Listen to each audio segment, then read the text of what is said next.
Hello, welcome to the class. The first lecture is going to make reference to the article by Shireen Razak, Gendering Disposability. My name is Tara Atluri, and I will be your professor for the semester. I hope you enjoy the lecture and the class. Thank you. I should also give a trigger warning. I am going to discuss the murder of Cindy Gladue, which is a case of murder and that happened in Edmonton, and it will involve graphic descriptions of sexual and physical violence. And so if you feel uncomfortable with this, please feel free to stop the video and you can read the article on your own. You can also look at next week's articles as well. Thank you.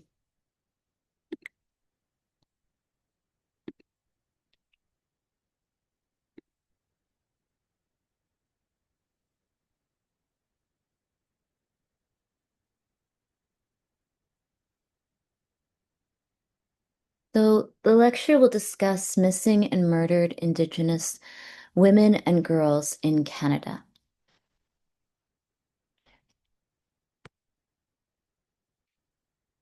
In 2011, 36-year-old Cindy Gladue, a Cree woman, bled to death in an Edmonton hotel room. Bradley Barton, a white man who worked as a trucker, had purchased her sexual services on at least two occasions, including the night she died. In 2015, Barton was tried for the murder of Cindy Gladue. The defense maintained that Cindy had bled to death from a tear that occurred during an episode of consensual rough sex when Barton inserted his fists into her vagina. The Crown argued that the 11-centimeter wound had been caused by a knife used by Barton. In a bid to demonstrate its theory about the knife, and on the advice of the senior pathologist in the case, the Crown introduced as evidence Cindy Gladue's vagina, tissue apparently severed from the rest of her body. The judge permitted the severed part of the pelvic area to be viewed on a screen, behind which the pathologist testified as he pointed to the actual tissue. Barton was acquitted of all charges, and the case is on appeal. So, Shireen Razek's article draws on Giorgio Agamben's writing regarding Homo sacer. And Homo sacer is a concept that Agamben uses to discuss disposability. So, in Agamben's writing, Giorgio Agamben draws on the example of the king. And the king, as a sovereign power, can put people to death.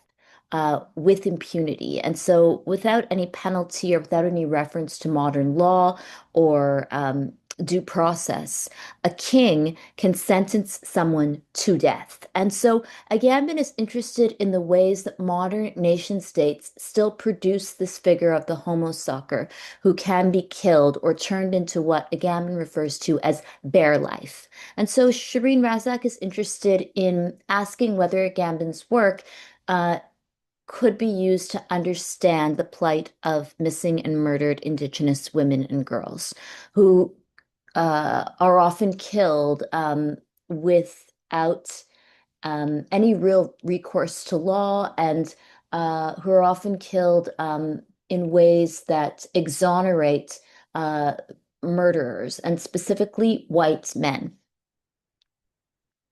So the Supreme Court of Canada finally did put Bradley Barton in jail. So he is serving a 12 and a half year sentence for manslaughter. However, the earlier trials involved an obscene amount of racism and sexism towards Gladue. So these photos of Cindy Gladue smoking and other photos of her consuming alcohol ran in the press during the first trials of Bradley Barton. In the first trials of Bradley Barton, before the case went to the Supreme Court, Cindy Gladue was referred to as, quote, a native girl and, quote, a native prostitute over 50 times in a court of law. Bradley Barton was never referred to as a white man or as a white trucker or a white settler.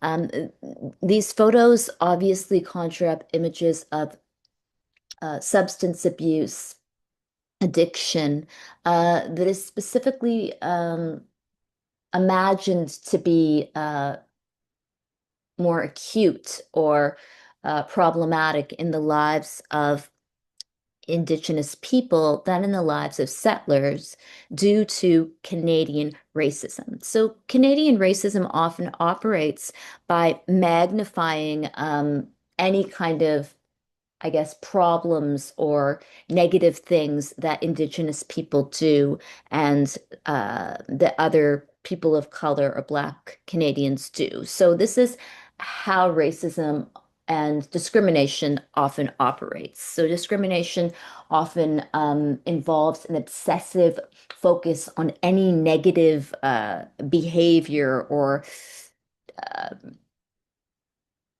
appearance-based commentary, mistakes, imperfections in people whom you have decided are inferior. So if you decide already that a group of people is in fact inferior, you will then collect evidence to prove your theory. And this is how colonial research often operated, that the concept of race and racial hierarchy dates back to colonial rule. So early colonial explorers often collected evidence to prove the inferiority of people of color, thereby justifying enslavement and theft of land, and forced schooling and forced Christianization. So when one wants to kind of lie and cheat and steal and rape and kill, they can come up with a theory and then they can collect evidence to justify this theory. It's a lot like doing business. I mean, if, for example, as we'll discuss, if someone wants to build a golf course in Canada, they will often come up with a whole series of justifications for why certain land is rightfully theirs and it does not belong to Canada's Indigenous peoples. And so obviously the truth of these claims or these truth claims are made to justify economic gain. So this is a clip about the trials of Bradley Park. We have breaking news out of Edmonton. Bradley Barton has been sentenced to 12 and a half years for killing Cindy Gladue, an Indigenous mother of three. Gladue was found dead in an Edmonton hotel room a decade ago, and Barton, a former truck driver. We have breaking news out of Edmonton. Bradley Barton has been sentenced to 12 and a half years for killing Cindy Gladue, an Indigenous mother of three. Gladue was found dead in an Edmonton hotel room a decade. Sorry, for some reason the screen share keeps pausing. I don't know why. Try once again. We have breaking news out of Edmonton. Bradley Barton has been sentenced to 12 and a half years for killing Cindy Gladue, an Indigenous mother of three. Gladue was found dead in an Edmonton hotel room a decade ago, and Barton, a former truck driver, was found guilty of manslaughter in February. A warning to our viewers that this story contains details which may be disturbing. The CBC's Paige Parsons is in Edmonton, and she was listening to the sentencing. Paige, what can you tell us about what the judge had to say? Well, in the moment before he delivered that sentence, he told Bradley Barton that there was simply an intolerable level of blameworthiness in this case. And he ultimately sentenced him to 12 and a half years. And with time already served, it'll be about 11 years and 200 days that Barton has left to serve. Now, this was for a manslaughter conviction in the death of a young mother, Cindy Gladue, who died back in 2011. It followed basically what the judge described today as an injury caused by a sexual assault. She bled to death in Barton's hotel room at the time.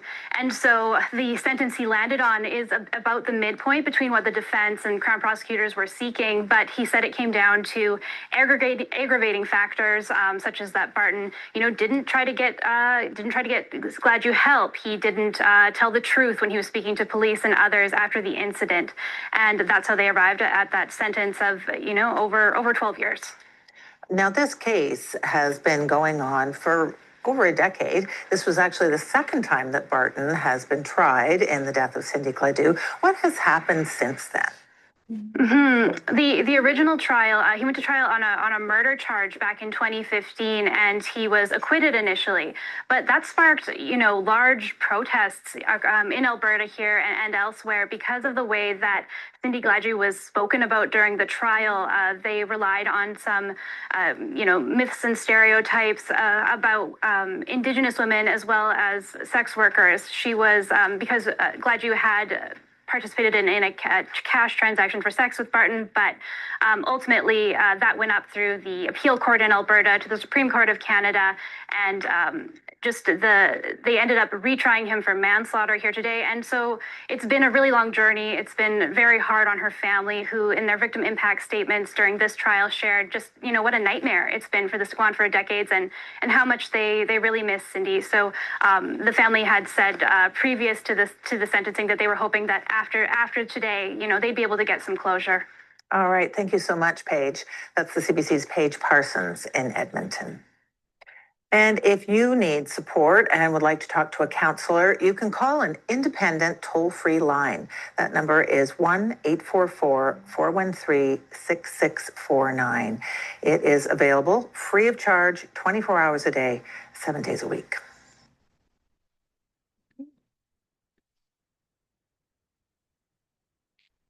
So, Alberta's Court of Appeal heard arguments that a former Ontario truck driver should be tried for a third time in 2011 in the death of Cindy Gladue, in the case of Cindy Gladue, or the case of Bradley Barton, who murdered Cindy Gladue. Barton, 54, was sentenced to 12 and a half years for manslaughter. And I'll discuss 4 ideas. Firstly, Cindy Gladue and missing and murdered Indigenous women and girls. Then I'll discuss criminal law, denunciation, and deterrence. Then I'll discuss eugenics and biopolitics. And finally, I'll finish by discussing the politics of visual representation.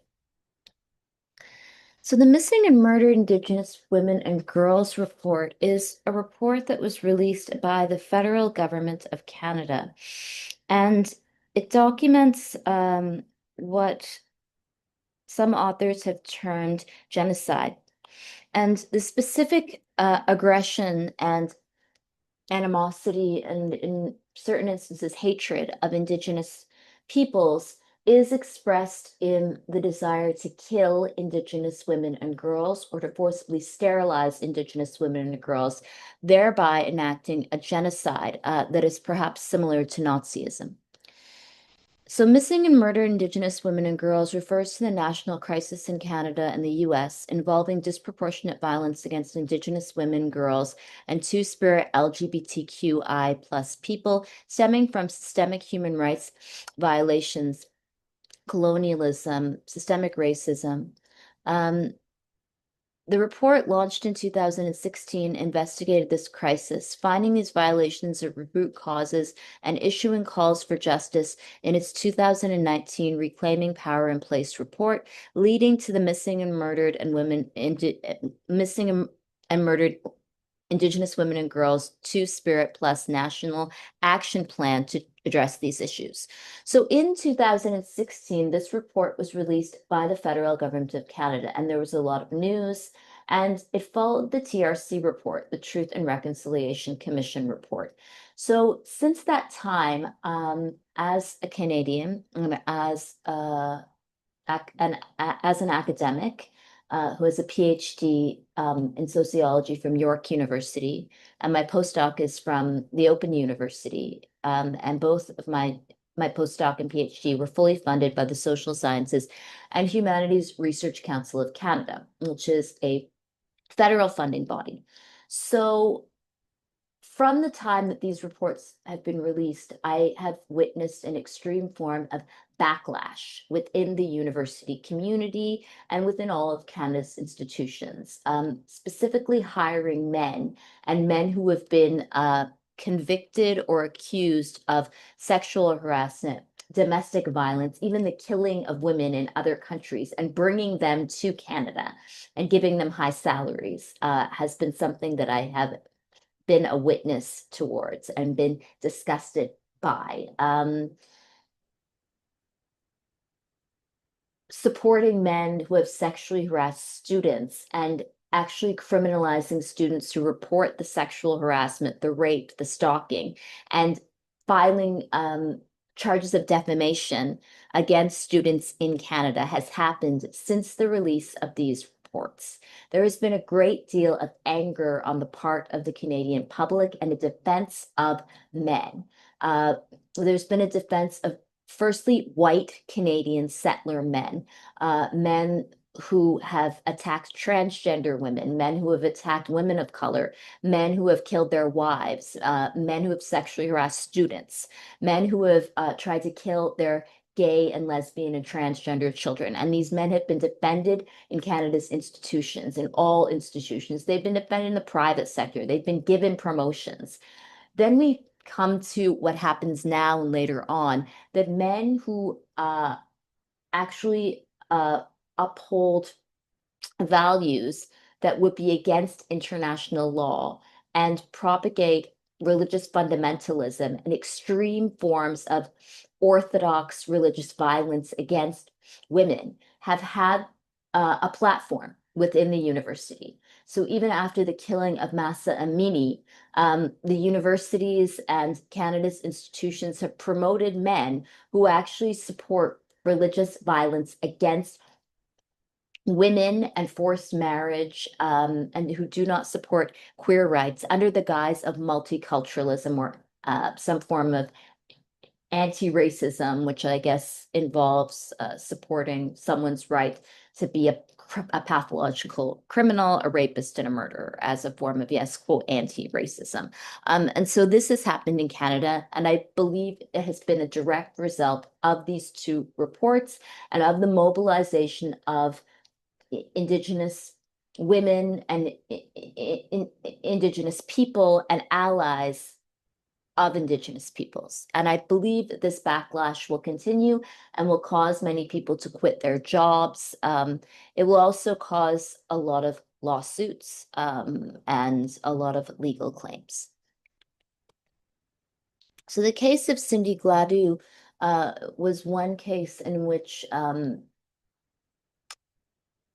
a white man who did murder an Indigenous woman was finally put in jail after Supreme Court trials. So as I mentioned, during the first trial, the judge and lawyers referred to Cindy as a prostitute or sex worker over 50 times. And she was referred to as a quote, native prostitute or quote, native girl. So the language harkens back to a different time in Canadian history when people did not use terms like Indigenous. So much like high profile cases where university professors like Jordan Peterson say, I mean, girls and boys, and old language does not correspond with our modern law.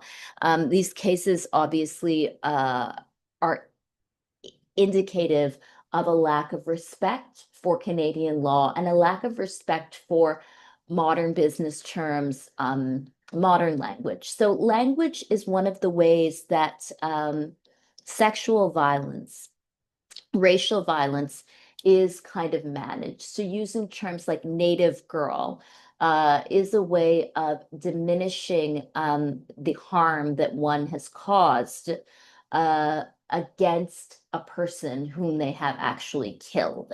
It's a way of diminishing the person's life and the integrity of their human life. Um, this kind of localized Canadian English, a native girl, also does not make reference to the missing and murdered Indigenous women and girls report, which quotes many scholars who have referred to Canadians as being people who are actively propagating genocide.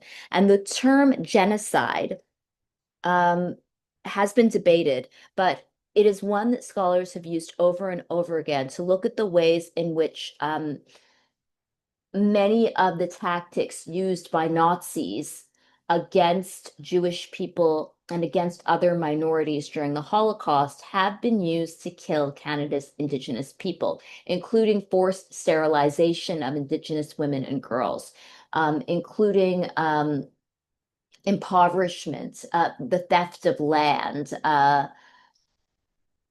cartoonish images in the media. Um, all of these kind of Nazi-like tactics have been used and continue to be used against Canada's Indigenous people by Canadian settlers. Over generations, the use of brown people uh, and successful Asians and South Asians and successful middle-class people of color has also been used as a tactic against Canada's Indigenous people to try to tell a story of Canada as some sort of multicultural utopia, while all of these tactics, like the burning of fallopian tubes by nurses in the Canadian healthcare system, the theft of Indigenous people's lands, the theft of their property, and the killing of Indigenous women as a form of amusement and enjoyment continues to happen as Canada uh, elects Asian mayors or gay Black police. So, uh, Catherine Morton has published this book chapter, Ugliness as Colonial Violence, Mediations of Murdered and Missing Indigenous Women in the Politics of Ugliness, edited by Sarah Rodriguez and Ella Prisbolo.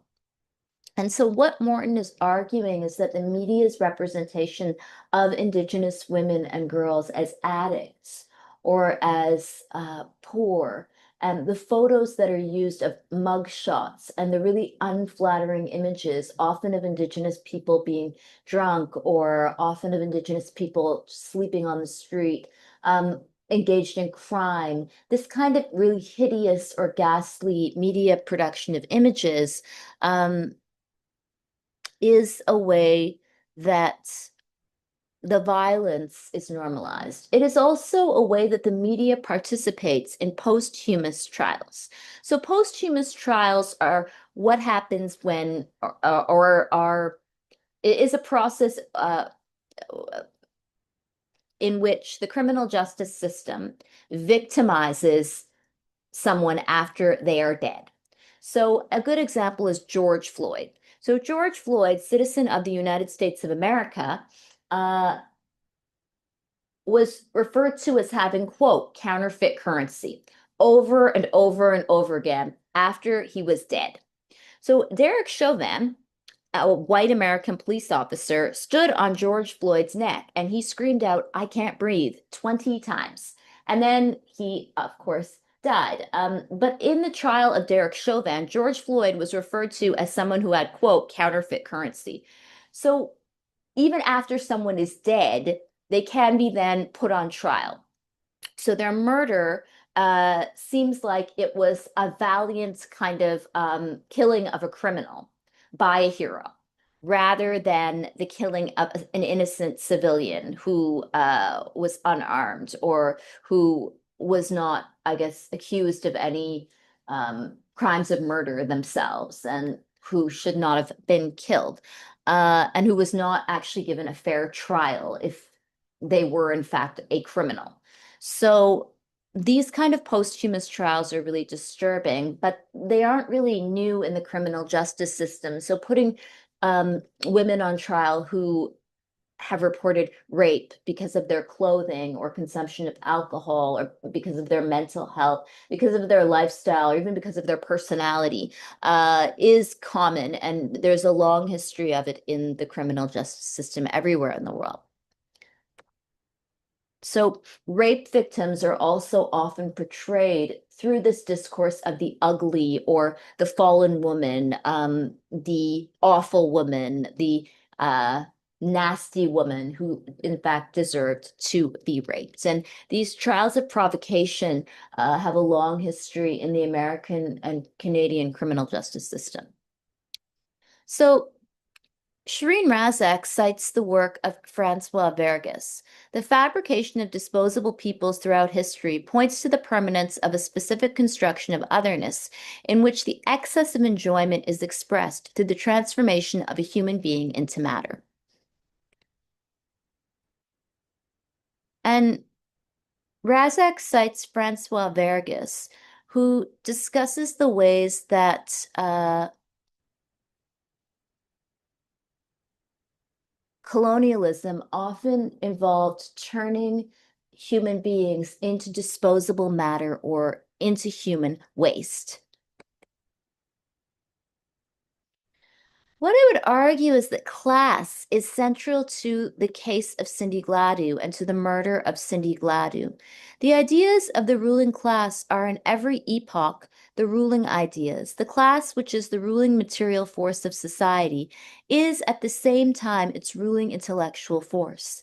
The class, which has the means of material production at its disposal, has control at the same time over the means of mental production, so that thereby, generally speaking, the ideas of those who lack the means of mental production are subject to it. The ruling ideas are nothing more than the ideal expression of the dominant material relationships. The dominant material relationships grasped as ideas, hence of the relationships which make the one class the ruling one, therefore the ideas of its dominance. The individuals composing the ruling class possess, among other things, consciousness, and therefore think. And so far, therefore, as they rule as a class and determine the extent and compass of an epoch, it is self-evident that they do this in its whole range, hence, among other things, rule also as thinkers, as producers of ideas. So for Marx, this idea of the ruling class is about the control over the mind and the control over ideas. So there is base, which is our everyday life. We all work, we all labor. I would argue that the law is really part of the base structure that Karl Marx is describing. So at the base, there is the written word, the law. There is the obvious examples of the police, CCTV cameras, but the superstructure is really about ideas. Who controls our minds? Who controls our ideas and hence ideology? So for Marx, capitalist ideology is what we do, but we do not know we are doing it.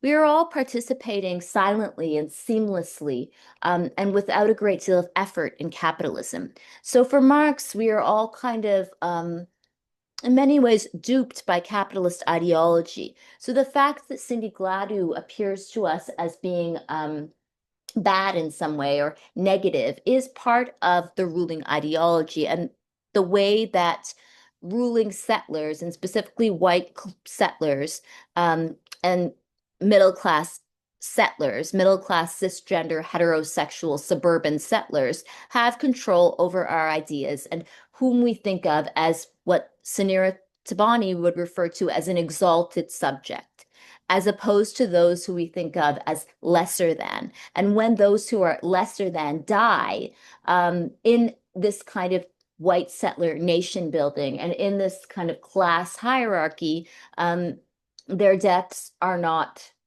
honored or remembered or even taken seriously. So, for instance, writes Marx, in an age and in a country where royal power, aristocracy, and bourgeoisie are contending for mastery, and where therefore mastery is shared, the doctrine of the separation of powers proves to be the dominant idea and is expressed as an eternal law. So this kind of aristocracy and the example of the aristocracy takes us back to Homo Sacer, because Giorgio Agamben really does believe that there are traces of this kind of feudal lordship even in the modern nation state. How does a refugee just die on a border? Who makes this decision?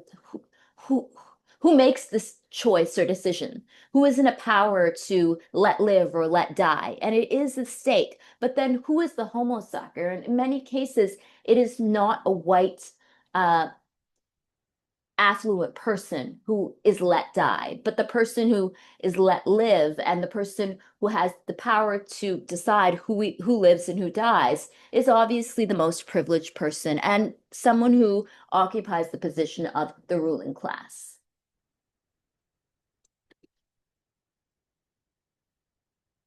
So Marx is also interested, obviously, in the division of labor.